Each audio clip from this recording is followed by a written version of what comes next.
Hello everyone, I am your third class teacher from शासतनाम जी girls school Taranagar. तो आज हम एक स्टोरी और करेंगे बेटा हिंदी ग्रामर में। ये भी आपने अपनी नोटबुक में करनी है, तो जिसका नाम है एकता में बल। क्या नाम है? एकता में बल। एकता में बल का मतलब क्या होता है?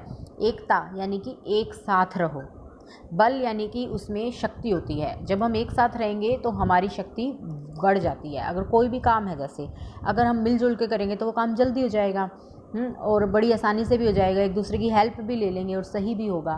ठीक है। और क्या है कि अगर हम सारे मिलजुल कर एक साथ एकजुट होकर रहेंगे तो कोई हमें नुकसान भी नहीं पहुंचा सकेगा। ओके। अगर हम अलग अलग हैं, कहीं जा रहे हैं, रात को अकेले जा रहे हैं तो कितना डर लगता है। अगर हम 20-25 जने इकट्ठे होकर जा रहे हैं, है ना, तो हमें डर भी नहीं लगेगा। तो इसीलिए क्या कहते हैं, एकता में बल होता है। एक साथ रहने में शक्ति होती है, पावर होती है। तो इसी के ऊपर ये स्टोरी है। Let's read. एक धर्म सिंह नाम का एक किसान था। उसके 4 बेटे थे। एक आदमी था जिसका नाम धर्म सिंह था। ठीक है। उसके 4 बेटे थे।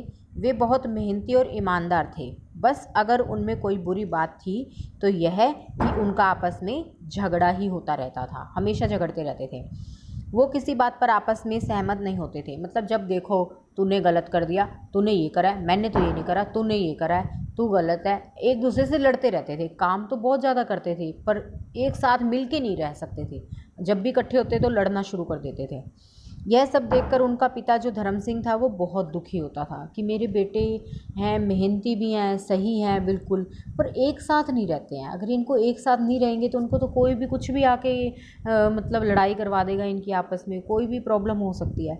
तो एक बार किसान धर्म सिंह बहुत बीमार पड़ गया। अब उसे यह चिंता सताने लगी कि अगर उसे कुछ हो गया तो उसके बेटों का क्या होगा। अगर वो मर गया, कुछ हो गया उसको, तो उसके बेटे तो आपस में पीछे से लड़ लड़ अपने आप ही मर जाएंगे। अपने एक दूसरे से लड़ाइयाँ करके वो उसको मारेगा, वो उसको मारेगा। तो मैं ऐसा क्या करूं कि मेरे बेटों को आपस में एक दूसरे से प्यार हो जाए। तभी उसे एक तरकीब सूझी। तरकीब मतलब उसने कुछ प्लान बनाया। उसने बहुत सी लकड़ियाँ इकट्ठी की और एक गट्ठर बना दिया। उसने लकड़ियाँ इकट्ठी की, ठीक है, और एक जैसे एक उसमें बांध दिया, एक साथ उनको एक गट्ठा सा बना दिया। ओके।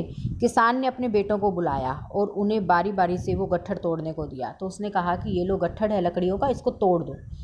तो सबने कोशिश की पर कोई भी उसे तोड़ नहीं सका। इतना मोटा गट्ठर किससे टूटेगा? कोई भी नहीं तोड़ सकता हाथ से। तो उसके बाद किसान ने उस गट्ठर को खोलकर सबको एक एक लकड़ी दे दी। अब उसने गट्ठर को खोल दिया, वो जो उसने पोटली बांधी थी वो लकड़ियों की, तो उसने उसको खोल दिया और एक एक लकड़ी उनके हाथ में दे दी। ठीक है। और कहा कि अब तोड़ो। तो उसको तोड़ने को कहा तो इस बार सभी ने झट से अपनी अपनी लकड़ी तोड़ दी। मिनट लगाई फटाफट। एक एक लकड़ी तो हम भी तोड़ देते हैं बेटा, है ना। खूब सारी लकड़ियाँ इकट्ठी बांध के दे दें तो वो तो नहीं टूटेंगी। तब किसान ने सबको समझाया, देखो, जब मैंने तुम्हें सबको यह गट्ठर तोड़ने को दिया तो कोई भी इसे तोड़ नहीं पाया, लेकिन जैसे ही उसे अलग करके एक एक लकड़ी तुम्हें दी तो सभी ने आसानी से तोड़ दिया। ऐसे ही अगर तुम सब मिलकर एक साथ रहोगे तो हर मुसीबत का मुकाबला कर सकते हो, जो अलग अलग रहकर नहीं कर सकते। यह बात किसान के 4 बेटों की समझ में आ गई और फिर वो सब मिलजुल कर रहने लगे। किसान भी बहुत खुश हुआ। तो इसीलिए क्या कहते हैं, एकता में बहुत बल होता है। तो हम सबको क्या है, मिलजुल कर रहना चाहिए ताकि कोई हमें नुकसान ना पहुंचा सके। ओके। तो ये स्टोरी आपने पूरी अपनी नोटबुक में राइट करनी है, लर्न भी करनी है। ठीक है।